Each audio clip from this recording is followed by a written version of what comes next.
প্ৰধান শিক্ষকৰ পদ দিয়াৰ এটা সিদ্ধান্ত লৈছে আৰু ইতিমধ্যে ইমপ্লিমেণ্ট হবৰ একদম হং অৱস্থাত আছে মানে 23ত সিদ্ধান্ত হ'ল আজি 25লৈকে হোৱা নাই কাৰ্যকৰী কিন্তু একেবাৰে আপুনি কিভাৱে গুৰুত্ব দিব 23ৰ এটা সিদ্ধান্ত যদি 25ৰ আজি কিমান জুলাইটো যদি ইমপ্লিমেণ্ট নহয় তে চৰকাৰখনে তাৰমানে গুৰুত্ব দিয়া নাই নিশ্চিতভাৱে চৰকাৰখনে বিষয়টোক আপোনাৰ পিছুৱাই লৈ গৈছে যাৰ ফলত এটা আইনগত আদালতগত প্ৰশ্ন এটাও উত্থাপিত হৈছে এই মুহূৰ্তত আমি আশা কৰিছোঁ যে চৰকাৰখনৰ এই সদিচ্ছাটো আমি ভাল পাইছোঁ আৰু এই সদিচ্ছাৰ কাৰণে ৰাজ্যখনৰ প্ৰাথমিক বিদ্যালয়সমূহে এটা মুৰব্বী পাবলৈ সক্ষম হ'ব কিন্তু ইয়াৰ সমান্তৰালভাৱে মই আন এটা কথা কৈছোঁ যে অসমৰ সপ্তম দৰমহা আয়োগে অসমৰ প্ৰাথমিক বিদ্যালয়ৰ শিক্ষকসকলক ৮৭০০ টকাৰ এটা গ্ৰেড পে দিলে ভাৰতবৰ্ষৰ কোনো ৰাজ্যত এইটো নজিৰ নাই যে এবাৰ পোৱা দৰমহা কৰবাত কমি যায় আমাৰ অসমত সৰ্বানন্দ সোণোৱালদেৱৰ মুখ্যমন্ত্ৰীত্বৰ কালত এনেকুৱা এটা নজিৰ কৰিলে ১৭ মাহে লাভ কৰাৰ পিছত ৮৭০০ টকা আমাৰ শিক্ষকসকলৰ পৰা কাটি লৈ যোৱা হ'ল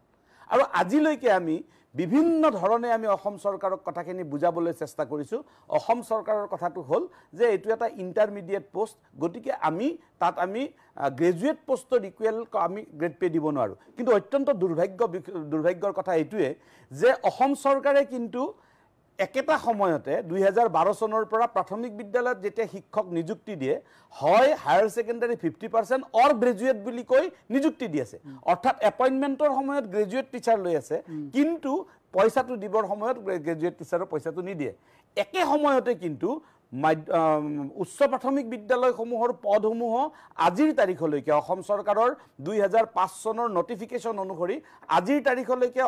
অসম চৰকাৰৰ অধীনৰ উচ্চ প্ৰাথমিক বিদ্যালয়ৰ পদসমূহ ইণ্টাৰমিডিয়েট পোষ্ট তাতো এডভাৰটাইজৰ জৰিয়তে আপোনাৰ ডিগ্ৰী লাগে বুলি কৈ এপইণ্টমেণ্টৰ সময়ত ডিগ্ৰী ষ্টুডেণ্ট লোৱা হৈছে বা শিক্ষক লোৱা হৈছে কিন্তু তাত আপোনাৰ ৮৭০০ টকা দি থকা হৈছে LP স্কুলৰ শিক্ষকসকলক বঞ্চিত কৰা হৈছে এইটো এটা ঘোৰ অন্যায় আমি আপোনাৰ মঞ্চৰ জৰিয়তে এই কথাখিনিও অৱগত কৰিলোঁ এই অপাধিকৃত হৈ থকা যিখিনি শিক্ষানুষ্ঠান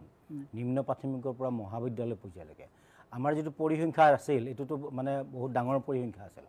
এতিয়া বাৰু নাই এইবিলাক শিক্ষানুষ্ঠানক হত্যা কৰা হ'ল বিজেপি নেতৃত্বাধীন অৰ্থাৎ মানে হিমন্ত বিশ্ব শৰ্মাৰ নেতৃত্বাধীন বিজেপি চৰকাৰখনে আমাৰ মাননীয় শিক্ষামন্ত্ৰী ৰণোজ পেগু তেখেতক মানে সেনাপতি সাজি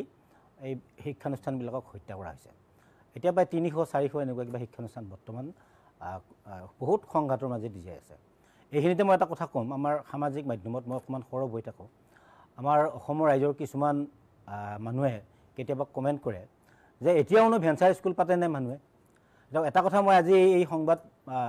এই অনুষ্ঠানটোৰ জৰিয়তে স্পষ্ট কৰিব বিচাৰিছোঁ যে এতিয়া ভেঞ্চাৰ স্কুল আৰু অসমত কোনোৱে পতা নাই ২০০৬ চনৰ পিছত কোনোৱে ভেঞ্চাৰ স্কুল পতা নাই এই যিমানবিলাক ভেঞ্চাৰ স্কুল এতিয়া অপাধিকৃত হৈ আছে এইবিলাক ২০০৬ চনৰ আগত আৰু এই ২০০৬ চনৰ আগত স্থাপিত হোৱা শিক্ষানুষ্ঠানখিনিকে পাদেশীকৰণ কৰাৰ কাৰণে আমি দাবী জনাই আছোঁ আৰু ২০১৩ চন বা ২০২১ চন বা ২০০১ চনত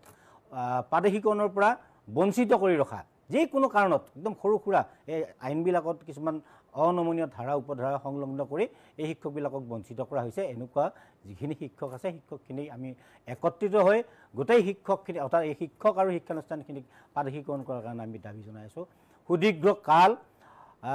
এনেকৈ আন্দোলন কৰি থাকোঁতে ২০২২ চনৰ ২০ অক্টোবৰত মাননীয় মুখ্যমন্ত্ৰী মহোদয় তেতিয়া তেখেতে নতুনকৈ মুখ্যমন্ত্ৰী হৈছে তেখেতৰ কাৰ্যালয়ক মাতি নি আমাৰ লগত আলোচনা কৰিছিল তেতিয়া আলোচনা কৰি আমাক কৈছিল যে যিখিনি অৱশিষ্ট শিক্ষানুষ্ঠান আছে ২০১৭-১৮ যিখন পদ পাদেশীকৰণ আইন এই আইনখনৰ যিকোনো ধাৰাই হওক মানে আপোনালোকক আওতাত আনিব পৰাকৈ আইনখন সংশোধন কৰি আপোনালোকক পাদেশীকৰণ কৰিম বুলি আমাক ধুনীয়াকৈ আশ্বাস দিলে প্ৰতিশ্ৰুতিও দিলে আমি আশ্বাস আৰু প্ৰতিশ্ৰুতিত আমি আশ্বস্ত হৈ থাকিলোঁ এতিয়া ২০২২ চনৰ পৰা আকৌ ২৩ চনলৈ যেতিয়া একোৱে নহ'ল আমি আকৌ লাহে লাহে আকৌ আন্দোলন প্ৰতিবাদ আকৌ আৰম্ভ কৰিলোঁ ২০ বছৰ আপোনালোকে দৰমহা পোৱা নাই এতিয়া মই পৰিসংখ্যাটো এইটো এতিয়া ২০০৬ চনৰ আগত যদি স্থাপিত হোৱা শিক্ষানুষ্ঠান হয় তেতিয়াহ'লে এই শিক্ষকবিলাকে এতিয়ালৈ একো পোৱা নাই কোনোবা এখন ৯০ দশকৰো কোনোবা স্কুল আছে তেওঁ হয়তো মাটিৰ কামটো হোৱা নাছিল সেইকাৰণে তেওঁৰ স্কুলখন পাদেশীকৰণ হোৱা নাই ১৩ চনত তেওঁৰ হয়তো এটা এনৰলমেণ্ট কম আছিল সেইকাৰণে তেওঁৰ বিদ্যালয়খন পাদেশীকৰণ হ'ল এনেকুৱা বিভিন্ন ধৰণৰ অৰ্থাৎ আইনবিলাক আমি আগতেও কৈছোঁ যে আইনবিলাক আচলতে আমাৰ মানুহৰ সুবিধাৰ কাৰণে আইন বনোৱা হয়, কিন্তু এতিয়া যিবিলাক আইন বনায় এই আইনবিলাক হ'ল চৰকাৰৰ সুবিধা হোৱাৰ কাৰণে, জনসাধাৰণৰ বা আমাৰ ক্ষতি হোৱাৰ কাৰণে আইন। যিখন আইনখনক 17-18 পদপাতি সেইখন আইনখনকতো আমি আনুষ্ঠানিকভাৱে সদৌ অসম অপাধিকৃত শিক্ষক কৰ্মচাৰী সংস্থাই আনুষ্ঠানিকভাৱে কৈছোঁ যে এই আইনখন শিক্ষকক হত্যা কৰা আইন, এইখন পদপাতিকৰণ কৰা আইন।